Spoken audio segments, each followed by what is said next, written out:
என் அன்பு குழந்தையே, இன்றைய நாள் வரை உன்னுடைய வாழ்க்கையில் உன்னை கஷ்டப்படுத்திய விஷயங்கள் உன்னுடைய முந்தைய கர்மாக்களின் எதிரொலி. மழை வருவதற்கு முன்பு எப்படி இடியும் மின்னலும் வருமோ, அதே போலத்தான் உன்னுடைய வாழ்க்கையில் வசந்த காலம் வருவதற்கு முன் இந்த கஷ்டங்கள் வந்தன. மழை வந்த பின் பூமி செழித்த பின் இடியும் மின்னலும் வந்த அறிகுறியே இல்லாமல் போய்விடும். அதே போலத்தான் மகளே, உன்னுடைய வாழ்க்கையில் சந்தோஷமான காலங்கள் வரும்போது இப்பொழுது நீ அனுபவித்துக் கொண்டிருக்கும் கஷ்டங்களின் சுவடுகளே தெரியாமல் போய்விடும். அதன் பிறகு நீ அனுபவித்த கஷ்டங்கள், துன்பங்கள், துயரங்கள், நீ வடித்த கண்ணீர் அனைத்துமே காணாமல் போய்விடும். உனக்கான வாழ்க்கை, உனக்கான தொழில், உனக்கான உறவு என்று எல்லாம் உனக்காக சேரும் நாள் மிக விரைவில் உன்னை தேடி வந்து சேரும். என் பிள்ளையின் கண்களிலிருந்து வரும் சந்தோஷமான ஆனந்த கண்ணீரை பார்க்க நான் ஆவலோடு இருக்கின்றேன். நீ என்றும் என்றென்றும் வேரூன்றி தழைத்து வாழையடி வாழையாக மேலோங்கி நிற்பாய். தங்கமே, உன்னுடைய பிரச்சனைகள் அனைத்தும் மண்ணில் புதையும். உன்னுடைய சந்தோஷங்கள் எல்லாம் விருட்சமாக வளரும். நீ நிச்சயமாக நிழல்களை தரும் விருட்சமாக வளர்ந்து நிற்கப் போகின்றாய். மற்றவர்களுக்கு உதவும் குணம் உன்னுள் வேரூன்றி நிற்கும். 1000 பேருக்கு உதவும் மேன்மை நிலையை நீ கூடிய விரைவில் அடையப் போகின்றாய். உன்னுடைய வாழ்வில் அனைத்து செல்வ செழிப்பும் நிறைந்து நிற்கும். உன்னுடைய எண்ணங்கள் அனைத்தும் தவறாக நினைத்து செயல்படுகின்றதே, என்ன செய்வது என்று யோசிக்காதே. அனைத்தும் மாறும். அனைத்தையும் நிதானமாக யோசித்து செயல்படு. அவசரப்படாதே. நிச்சயமாக உனக்கு வெற்றி கிட்டும். நீ உன்னுடைய லட்சியங்களில் வெற்றி பெறும்படி உன்னுடைய அப்பா நான் செய்வேன். உன்னுடைய வாழ்க்கையில் நடக்கும் யாவும் உன்னுடைய கர்ம விளைகளின் வெளிப்பாடே. அப்படி இருக்கையில் நீ துயரங்களை எதிர்கொண்டுதானே ஆக வேண்டும். உன்னுடைய கர்மாக்களிலிருந்து விரைந்து வெளிவர உன்னால் முடிந்தவரை மற்றவர்களுக்கு உதவு. நீ மற்றவர்களுக்காக உதவிடவே படைக்கப்பட்ட என்னுடைய செல்ல பிள்ளை. இந்த விஷயத்தை நீ என்றும் மறந்து விடாதே. உன்னுடைய வாழ்க்கையில் அனைத்தையும் ஜெயமாக மாற்றிட உன்னுடைய தந்தை என்றுமே உன்னுடனே இருப்பேன்.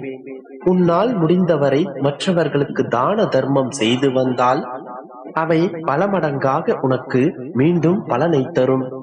உன்னால் முடிந்தவரை மற்றவர்களுக்கு உதவி செய்து அதன் மூலம் நீ பலன் பெறுவாய் என்பதே உன்னுடைய விதியாகும்.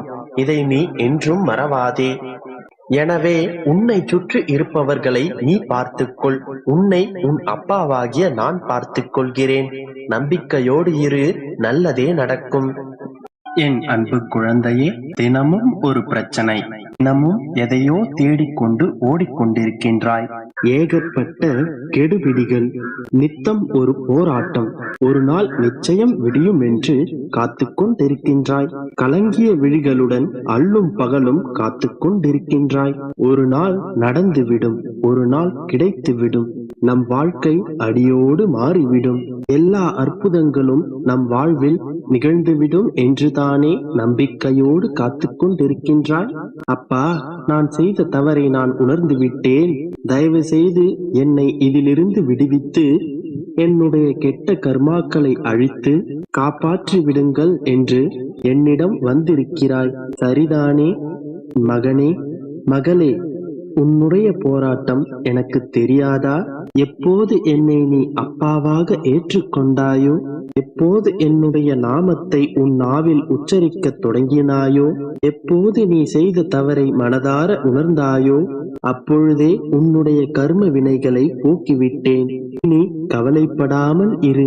எல்லாவற்றையும் நான் பார்த்துக் கொள்வேன்.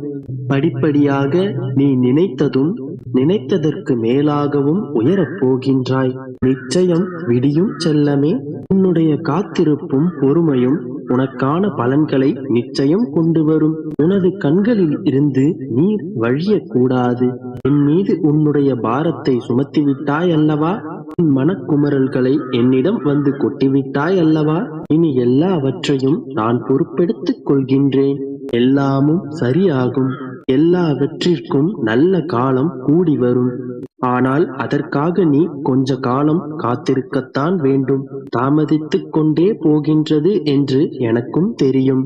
ஆனால் குழந்தையே, உன்னுடைய கர்மாக்களை கழித்து உன் விதியினை சரி செய்து உனது கனவினை நிறைவேற்றுவதற்கு எனக்கும் சிறிது காலம் தேவைப்படுகின்றது. சோதனைகள் வந்த வண்ணம்தான் இருக்கின்றன, அதையும் நான் அறிவேன். எத்தனை சோதனைகள் வந்தாலும் இதுவும் கடந்து போகும் என்று என்னை மனதில் வை. நான் இருக்கின்றேன். வந்த சோதனைகள் எல்லாம் வந்த வழியாகவே திரும்பிச் சென்றுவிடும். நீ எதை பற்றியும் யாரை பற்றியும் கவலைப்படாதே. உனக்காக நான் ஒருவன் இருக்கின்றேன். கவலைகளால் கலங்கிய உன் கண்களில் கவலைகளை நீக்கி ஆனந்தத்தை நிரப்பும் காலம் வந்து விட்டது. உன் வாழ்வில் விடியல் வந்து விட்டது. இனி எல்லாம் நல்லதாகவே நடக்கும். நம்பிக்கையோடு இரு. என் அன்பு குழந்தையே, உன் நிம்மதிக்கான வழியை இப்போது நான் உனக்கு சொல்கின்றேன். அமைதியாக கவனமாக கேள். நிம்மதியாக என் மடியில் சாய்ந்து உறங்குவாய். விடியும் பொழுது உனக்கானதாக விடியும். என் தங்கமே, எப்போது நீ உறங்கச் சென்றாலும் உன் பிரச்சனைகளை மட்டும் அல்ல, பிரச்சனைக்குரிய நபர்களையும் உன் மனதிலிருந்து தூரத்தில் வைத்துவிடு. நிம்மதி என்றும் உன் மனதில் நிலைத்திருக்கும். பிரச்சனைகள் உன் கைமீறி செல்லும் போது கோபத்தை உன் கேடயமாக பயன்படுத்து. ஒருபோதும் ஆயுதமாக பயன்படுத்தாதே. எந்த சூழ்நிலையிலும் உன் மனதை தவறான பாதையில் வழிநடத்தாதே. நீயாகவே இரு. வாழ்க்கை சிறந்த ஆசானாக உன்னை வழி நடத்தும். உனக்கு முன்னே செல்பவர்களையும் உன்னை முந்திக்கொண்டு செல்பவர்களையும் கண்டு கலங்காதே. அதேபோல் உனக்கு பின்னால் இருப்பவர்களையும் உனக்கு கீழே இருப்பவர்களையும் ஏளனமாக பார்க்காதே. உனக்கான பாதையை மட்டும் கவனமாக பார்த்துச் செல். உனக்கான வெற்றியை உன்னால் மட்டுமே பெற முடியும். இந்த உலகில் எப்பொழுதும் தூற்றுவோர் இருந்து கொண்டேதான் இருப்பார்கள். அவர்களை எல்லாம் அடக்க முடியாது. ஆகவே அவர்களை அலட்சியப்படுத்தி நீ முன்னேறி செல். இன்று உன் வாழ்வில் என்ன நடந்திருந்தாலும் எத்தனை நடந்திருந்தாலும் இரவு தூங்கச் செல்லும் முன் அத்தனையையும் என் முகத்தை பார்த்து கூறிவிடு. அத்தனையையும் என் பாதங்களில் ஒட்டிவிடு. எல்லாம் என்னிடம் சமர்ப்பித்த பின் உன் மனம் லேசாக இருப்பதை உணர்வாய். மனதிலுள்ள பாரங்களை எல்லாம் என்மேல் சுமத்திவிட்டு லேசான மனதுடன் நிம்மதியாக உறங்கச் செல். இன்று மட்டுமல்ல, இனி ஒவ்வொரு இரவும் என் மடி மீது தலை வைத்தே உறங்கச் செல். உன் பிரச்சனைகளையெல்லாம் வாங்கிக் கொண்டு உன்னை அரவணைத்து என் மடியில் உறங்கச் செய்வேன். இதை தினமும் கடைபிடி. நிம்மதியான உறக்கம் கூட உன் வாழ்வில் முதற்படி. பிரச்சனைகளை பற்றி யோசிக்காமல் உன் மனதை போட்டு குழப்பிக் கொள்ளாமல் எல்லாம் என் அப்பா பார்த்துக் கொள்வார் என்று என்னிடம் விட்டுவிடு. ஆம், அனைத்தையும் நான் பார்த்துக் கொள்கின்றேன். நீ சின்னஞ்சிறு பிள்ளை போல என் மடியில் தலை வைத்து நிம்மதியாக உறங்கு. விடியும் இவ்விடியல் உனக்கானதாக